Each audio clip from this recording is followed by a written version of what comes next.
Ahojte, ďalší z darčekov od profigarage.sk, ktorý som dostal, bol tento merač hrúbky laku. Ideme si to aj na zóne vyskúšať, a to pri týchto dvoch autách.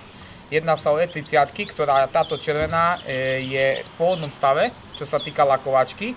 A táto čierna vedľa už bola lakovaná. Tento merač laku určite využijem aj pri dobrodružných nákupoch, kde niekde možno, keď budem fakt riešiť nejaké auto, ktoré by som chcel, aby bolo v pôvodnom stave a pôvodnej lakovačke, tak pomocou toho si to budem vedieť pekne odkontrolovať, prípadne budem vedieť zistiť, či boli nejaké poškodenia v minulosti na tomto aute zrobené.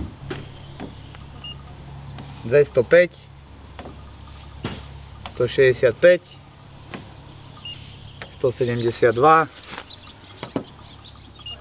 215, 212, čiže slušne. A ideme vyskúšať tu. Tuto už bude podľa mňa horšie. 412, 424,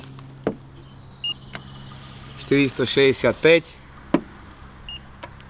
403. Čiže pekne na tom vidno, že zhruba raz taká hrubá farba je na aute, ktoré bolo lakované a na aute, ktoré je v pôvodnom stave. Čiže pokiaľ máš záujem si takto prekontrolovať približne nejaké auto pri kúpe, určite neváhaj, navštív túto stránku profigarage.sk a nájdeš tam určite aj plno zaujímavých produktov, vybereš si, je toho tam kvantum. Takže neváhaj, objednávaj. Ahojte.